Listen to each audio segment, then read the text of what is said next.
Hello friends and welcome. I am Kinshuk Mitra, Assistant Professor in Mechanical Engineering Department, SSI PMT, Raipur.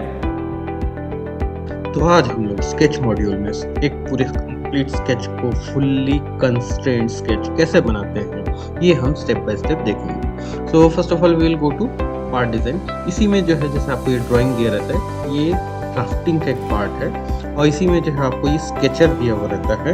ये जो है आपको सिर्फ और सिर्फ स्पेसिफिकली जब 2D स्केच बनाना है और उसको 3D में कन्वर्ट नहीं करना है तब हम इसको यूज़ करते हैं। Well as of now we will go to part design, जिससे कि हम इसको जो है आगे 3D में भी कन्वर्ट कैसे कर सकते हैं उसका भी हमको एक जो है बेस बन जाए। So as usual as seen in our last tutorials, तो हम सबसे पहले जो है यहाँ पे सबसे पहले क्रिएट बॉडी में ऑप्शन में जाएंगे और क्रिएट बॉडी ऑप्शन में जाके किसी भी एक पर्टिकुलर प्लेन को चूज करेंगे स्केच बनाने। तो today we are going to make this particular sketch. तो ये जैसे आपके पास एक स्केच है, इस स्केच को हम लोग जो है फ्रीकैड सॉफ्टवेयर में स्केचिंग एनवायरनमेंट में पूरी तरह से एक फुल्ली कंस्ट्रेंट स्केच कैसे बनाते हैं इसको हम लोग भी देखने वाले। तो while we will be working in these softwares like FreeCAD और maybe something like Creo, CATIA, तो यहाँ पे हम सबसे पहले जो है जो हमको स्केच दिख गया है, इस स्केच को हम एज इट इज पूरा एक बार में पूरा बना लेते हैं। While making this particular sketch, हम यहाँ पे जो है इसकी कंस्ट्रेनिंग दैट इज उसकी जो डायमेंशंस वैल्यूज के ऊपर जो हम फोकस नहीं करते। सबसे पहले जिस प्रकार का शेप हमको दिख रहा है कंपैरेटिवली हमको यहाँ पे इस चीज़ से हमको जो है मतलब नहीं है कि यहाँ पे आप जो है कितने डायमेंशन का ये बना रहे हैं, बिकॉज जब बनाएंगे तो आपको डायमेंशन बना पता भी नहीं चल रहा है। तो यहाँ पे आपको जो है सिर्फ और सिर्फ उसका जो फिगर का जो रेस्पेक्टिव रेशियोज है, जो अलग अलग लाइंस और आर्क्स और कर्व्स का, उनको जो है रिटेन करते हुए अप्रॉक्सीमेटली उस हिसाब से आपको बनाना। मे भी हो सकता है कि आपका जो है एक लाइन जो कि 10 सेंटीमीटर का है वो आप यहाँ पे बनाते दौरान में आपका जो है हो सकता है 700 सेंटीमीटर का बन गया है। That really doesn't matter, but एक अप्रॉक्सीमेटली रेस्पेक्टिव रेशियो जो लाइंस आपस में जिस तरह से हैं, अगर एक 10 सेंटीमीटर और 50 सेंटीमीटर है तो उन दोनों के बीच उस प्रकार का अप्रॉक्सीमेट रेशियो मेंटेन करते हुए आप स्केच करें। So what we can do is indeed ये भी एक तरीका बहुत लोग फॉलो करते हैं, but that is not actually said to be the correct one और actually the fastest one, because जब भी आप यहाँ पे जो है स्केच करेंगे तो आपका जो सबसे फर्स्ट एंड फोरमोस्ट एम होता है कि आप कितनी जल्दी काम को जो है कंप्लीट कर सकें। सो वाइल एक्चुअली यहाँ पे हम लोग अभी क्योंकि जो है ट्यूटोरियल के रूप में देख रहे हैं तो हम लोग यहाँ पे जो है हर एक चीज़ को डिटेल में डिस्कस करेंगे। तो that's why it may look like that it is taking a lot of time, but ये सारी बातों को जब आप ध्यान में रखते हुए जो है काम करेंगे तो आप देख पाएंगे कि आप जो है इस प्रकार के स्केचेस बहुत कम समय में बहुत जल्दी बना पा रहे हैं। सो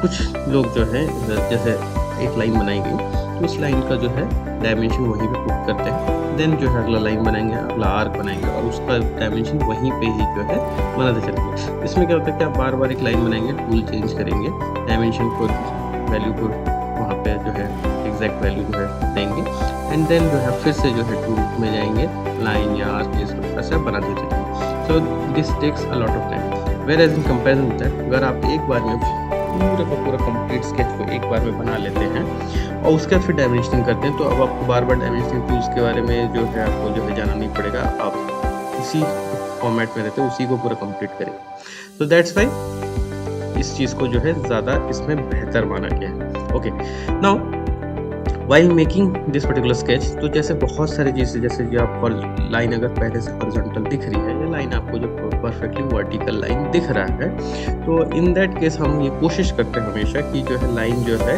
पहले से ही जो है परफेक्टली हॉरिजॉन्टल या परफेक्टली वर्टिकल लाइन बन जाए, ताकि उस कंस्ट्रेंट को बाद में अलग से फिर से जो है ज्योमेट्रिकल कंस्ट्रेंट्स के रूप में आपको जो है देना ना पड़े। इससे जो है आपका टाइम सेव होता है। सो जब भी आप स्केच बनाएं तो इस चीज़ को भी ध्यान रखें साथ में कि जो है आपका स्केच में अगर कोई टेंजेंसी हॉरिजॉन्टल वर्टिकल दिख रहा है और वो जो है स्केच ड्रॉप करते दौरान में अगर आप उसको जो है रिटेन कर सकते हैं तो do try to take care of that particular thing कि आप उसको उस वक्त ही वहीं पे ही जो है उस कंस्ट्रेंट को प्लेस करते हुए बनाएं। Now like we have created this particular sketch. अभी जो मेरा जो ये जो बेस लाइन जो जुड़ा नहीं है, मैं इसको जोड़ने की कोशिश नहीं करूँगा, अदरवाइज़ वो 2 अलग-अलग लाइन से जुड़ेंगे अगर मैं फिर से एक और लाइन टूल से जोड़ता हूँ।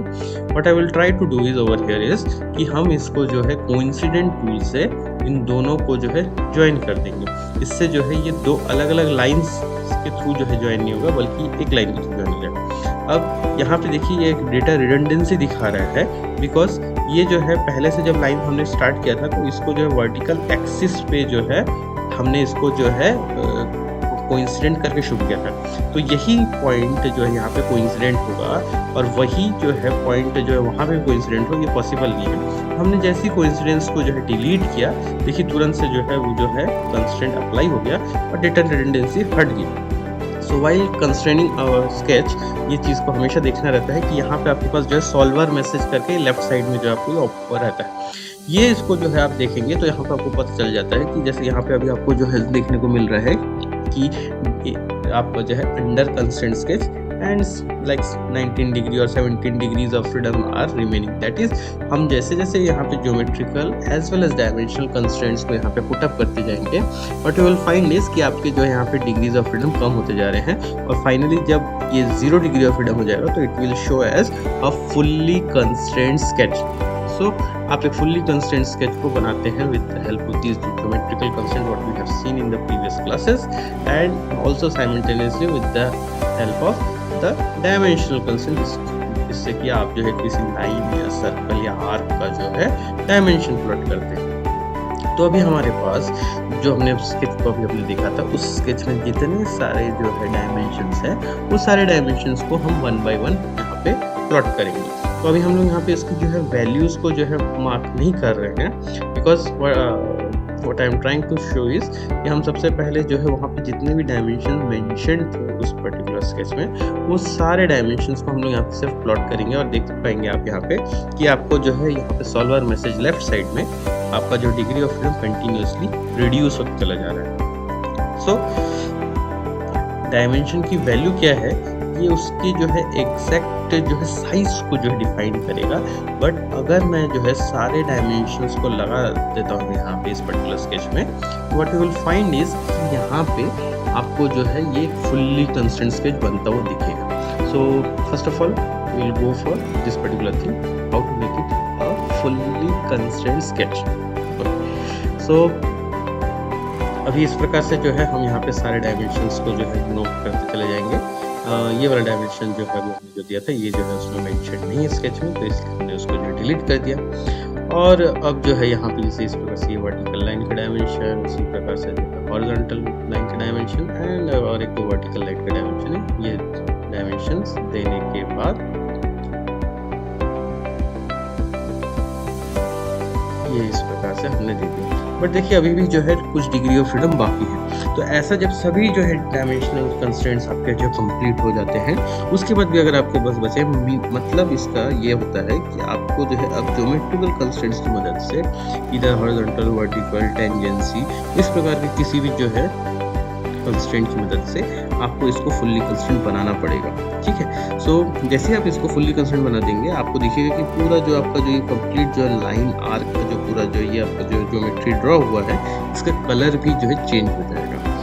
ये जो है आपका डिमार्केशन है कि जो है ये आपका स्केच जो है फुल्ली कंस्ट्रेंट स्केच बन चुका है। ओके, सो इन दिस वजह से कि हमारे पास यहाँ पे ये आर्क का जो है वैल्यू जो है किसी कारण से छूट गया था, तो हमने इसको जो है प्लॉट कर दिया। इसी प्रकार से आप सारे एक बार रीचेक करते हैं कि कोई भी डायमेंशंस जो आपके पास पहले से अगर नोन है तो वो उनमें से अगर कोई छूट तो नहीं है। अगर जो है सारे डायमेंशंस आपके पास पहले से जो है सब दे चुके हैं, then you will searching for geometrical constraints.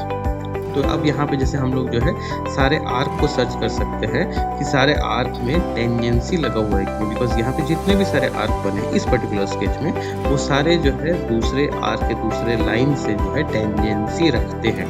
So we will search for tangency also as well. ठीक है, तो इस प्रकार से जो है हम स्टेप बाय स्टेप वर्क करते हैं कि कैसे हम जो है जैसे यहाँ पे देख सकते हैं, यहाँ पे इन दोनों के बीच में जो है आपको दिख रहा है कि यहाँ पे टेंजेंसी का कंस्ट्रेंट जो है शो नहीं कर रहा, मतलब यहाँ पे टेंजेंसी कंस्ट्रेंट अप्लाइड नहीं है। सो हम यहाँ पे इन दोनों जो है आर्क और लाइन को चूज करेंगे और टेंजेंसी कंस्ट्रेंट को अप्लाई करेंगे लाइक दिस।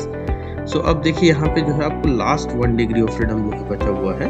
सो अब हम इसको जो है ढूंढेंगे एक और कौन सा बचा हुआ है जिससे कि जो है okay, ये वाला पहले से जो अप्लाइड था due to the all sorts of dimensions वो शायद हमको जो है प्रॉपर्ली क्लियर विजिबल नहीं था। सो नाउ यहाँ पे जो है आपका एक जो है छोटा सा फिलेट जैसा चीज़ हमको जो है यहाँ पे जो है मिसिंग रह गया था। So will try to first of all incorporate that particular fillet over here, और फिलेट इनकॉर्पोरेट करने के बाद हम वापस से जो है वो सारे जो है देखिए अब जैसे फिलेट हमने इनकॉर्पोरेट किया तो यहाँ पे बाय डिफॉल्ट टेंजेंसी जो है उसने रिटेन करके रखा हुआ है। तो टेंजेंसी कंस्ट्रेंट हमको फिलेट लगाने के बाद फिर से लगाने की ज़रूरत नहीं है। बट जो पहले से जो उस लाइन की हॉरिजॉन्टल लाइन की डायमेंशन थी वो डायमेंशन जो है डिलीट हो गई क्योंकि वहाँ पे फिलेट आ गया है। तो now we have to create that particular fillet radius dimension and also जो रिमेनिंग हॉरिजॉन्टल लाइन जो बच गया है उसका भी डायमेंशन हमको जो है प्लॉट करना पड़ेगा। तो ये दोनों चीज़ को जो है हम यहाँ पे 1 by 1 इनको जो है यहाँ पे इनकॉर्पोरेट करेंगे लाइक दिस। ओके, सो ये जो है हमारा जो एक स्केच में रिमेनिंग पार्ट था वो हमने यहाँ पे कंप्लीट किया। Now we'll search for that particular 1 degree of freedom कि वो 1 degree of freedom कौन सा है, कोई हॉरिजॉन्टल लाइन और वर्टिकल लाइन बाकी है डिस्टेंस। तो हमको जो है ये देखने को मिला कि ये जो पर्टिकुलर डिस्टेंस था ये डिस्टेंस हमने अभी तक नहीं दिया हुआ था। तो ये डिस्टेंस जैसे हमने वर्टिकल डायमेंशन दिया देखिए कलर पूरा बदल गया और यहाँ आपको लेफ्ट साइड में फुल्ली कंस्ट्रेंट स्केच जो है दिख रहा है। अब बात आती है डायमेंशंस की। अभी हमने जो है डायमेंशन शुरू से जो है सारे मेंशन नहीं किए थे। सो अब हम यहाँ पे जो है डायमेंशंस मेंशन कर सकेंगे। While you will B mentioning the dimensions आपका स्केच जो है बहुत अलग अलग तरीके से जो है डिफॉर्म होता जाएगा। बट अगर हमने पहले जो है पूरा कंप्लीट फुल्ली कंस्ट्रेंट स्केच नहीं बनाया होता तो आपको जो है ये डिफॉर्मेशन का जो रेंज है वो और ज़्यादा एब्रप्ट और बहुत ज़्यादा जो है एनोइंग। तो इस वजह से जो है आप हमेशा सबसे पहले एक स्केच को फुल्ली कंस्ट्रेंट स्केच बनाएं, उसके बाद ही जो है उसकी एक्चुअल डायमेंशंस को प्लॉट करें। अगर आप पहले ही जो है फुल्ली कंस्ट्रेंट स्केच ना बनाते हुए पहले ही जब हमने इस प्रकार से बेस लाइन का जो है डायमेंशन प्लॉट किया था वहाँ पे वैल्यूज़ की जो है नहीं दी थी, उसी वक्त अगर आप वैल्यू देते तो आपको जो है ये स्केच जो है और ज़्यादा बुरी तरीके से डिफॉर्म होता हुआ दिखता। So it is always recommended that first of all apply the geometrical constraints needed in this particular or whatever may be the sketch. In that particular sketch you apply all the geometrical constraints and then उसके बाद आप जो है dimensional constraints को apply करें। तो इस प्रकार से जो है अब हम यहाँ पे apply करें। Now in this particular case also यहाँ पे कुछ प्रॉब्लम्स आ सकती हैं, जैसे कि क्योंकि यहाँ पे आर्क और लाइन का जो एक कॉम्प्लेक्स ज्योमेट्री स्ट्रक्चर यहाँ पे बनने जा रहा है। सो हमने पहले ही सारे जो डायमेंशंस दे दिए हैं, अब हम एक साइड से जो है सारे डायमेंशंस को देते जा रहे हैं और उनकी वैल्यू जो है कंपैरेटिवली आप देखेंगे कि काफ़ी ज़्यादा छोटी होती जा रही है। सो क्या होगा, जैसे कि आप यहाँ पे देख सकते हैं कि यहाँ पे आपको जो है बता रहा है कि कन्फ्लिक्टिंग हो रहा है। क्यों?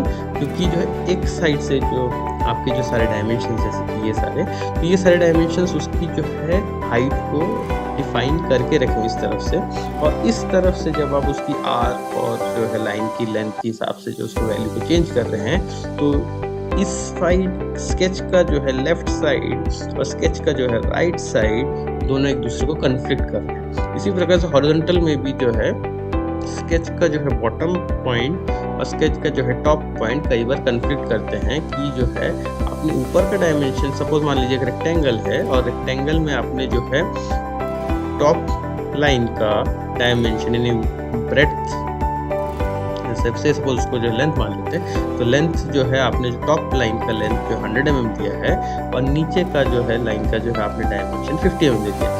That is not possible. तो इस प्रकार की चीज़ें कन्फ्लिक्ट पैदा करती है। तो ऐसे पर्टिकुलर केस में जैसे मैंने यहाँ पर कुछ डायमेंशंस डिलीट कर दिए, अदरवाइज इस कन्फ्लिक्ट को जो है मैनेज करना पॉसिबल नहीं है। सो ये चीज़ को जो है आपको यहाँ पे देखना पड़ता है। अगर आप इस चीज़ को जो है नहीं देख पाएंगे तो आपको जो है इस पर्टिकुलर प्रॉब्लम से बाहर आने का और कोई तरीका मिलेगा नहीं। सो ऐसे केसेस में आप जो है उन डायमेंशंस को या उन पर्टिकुलर आपको खुद को जो है यहाँ पे एनालाइज करना पड़ेगा उस पर्टिकुलर ज्योमेट्री के हिसाब से जिस पे आप काम कर रहे हैं, और उसको जो है आपको जो है डिलीट करना पड़ेगा। So obviously will be after giving all the dimensions over here, जो फिर जब हम वहाँ तक पहुँचेंगे उन डायमेंशंस को वापस से जो है क्रिएट करेंगे।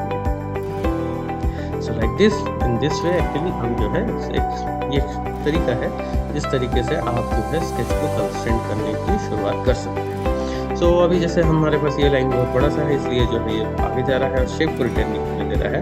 तो जैसे आप इसकी डायमेंशन को एक्चुअल दे देंगे तो आप देखेंगे कि शेप रिटर्न होगा। इस प्रकार से आप जो चाहें तो जो है ड्रैग करके भी जो शेप को लेके आ सकते हैं। That is actually not required. आप जैसे इसकी जो है वैल्यू को देंगे आपको देखिएगा ऑटोमेटिकली जो है उसका शेप रिटर्न हो रहा है।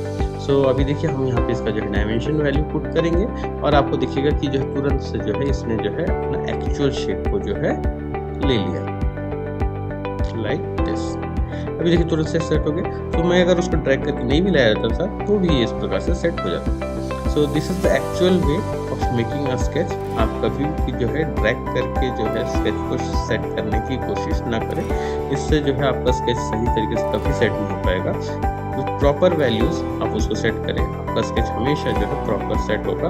एंड उसके बाद जब एक स्केच फुल्ली कंस्ट्रेंट स्केच बन जाता है उसके बाद आप अगर उसको चाहें भी तो ड्रैग करके उसको जो है शेप को जो है बिगाड़ नहीं पाएंगे। That is the actual use of a fully constraint sketch. Okay, so now we have actually created all the dimension. Again जो है आप हमने यहाँ पे कुछ डायमेंशन डिलीट किए थे, यहाँ पे फिर से जो है आपको जो है देखने को मिलेगा कि 1 डिग्री ऑफ फ्रीडम आपका रिमेनिंग रहेगा। So now we will again try to search that particular 1 degree of freedom, कि वो 1 डिग्री ऑफ फ्रीडम कौन सा है जिसकी वजह से कि जो है ये भी फुल्ली कंस्ट्रेंट स्केच नहीं बना है। एंड साइमल्टेनियसली एक बार हम फिर से पूरे जो है डायमेंशन जिनकी वैल्यूज हमने अभी यहाँ पे मेंशन करी है वहाँ पे जो चेक करेंगे कि क्या ये सारे डायमेंशंस जो कि यहाँ पे दिख रहे हैं वो सारे हमने जो स्केच में एक्चुअल दिया हुआ है वही है, या कुछ इसमें से जो है आपका वैल्यू अभी भी जो है जो सुपरफ्लूस डेटा जो बाय डिफॉल्ट जो हमने जो लाइन बनाई थी उसकी वजह से जो आया था वही डेटा आया था। सो देखिए जैसे अब यहाँ पे आपको बेस लाइन का कलर देखिए चेंज हो गया है। तो अगर मैं इसको फिर से प्लॉट करूँगा और ओके करूँगा तो देखिए यहाँ पे इस प्रकार से जो है ये आपको डेटा इनवैलिड बताएगा। So that is actually not required. और ये जो पूरा जो आपका जो बाकी सारा डेटा आपने दिया है उसकी वजह से इस डेटा की एक्चुअली ज़रूरत नहीं है। तो ये वो डायमेंशनल कंस्ट्रेंट है भी नहीं इसका मतलब, जिसकी वजह से कि आपका ये 1 डिग्री ऑफ फ्रीडम बाकी है और जिस वजह से कि ये आपका स्केच अंडर कंस्ट्रेंट स्केच बन के अभी हुआ है। सो यहाँ पे वो सारे आपको जो है जिन जो सारे डेटा की आपको ज़रूरत नहीं है उनका कलर भी जो स्केच का कलर जो है यानी कि लाइन का कलर या आर्क का कलर अलग हाईलाइट हो रहा हो। जैसे कि हम इसको भी देख लेते हैं, इसका भी कलर देखिए थोड़ा सा जो है डिफरेंस है। सो हम अगर इसको भी जो है प्लॉट करेंगे you will be able to see ये भी जो है आपको डेटा इनवैलिड बता रहा है, that it is not required. और ये जो है वो एग्जैक्ट वही वैल्यू दिखा रहा है जो वैल्यू आपको यहाँ पे actually required. So we need to search that particular dimension और geometrical constraint जिसकी वजह से कि ये fully constrained sketch अभी नहीं बना है।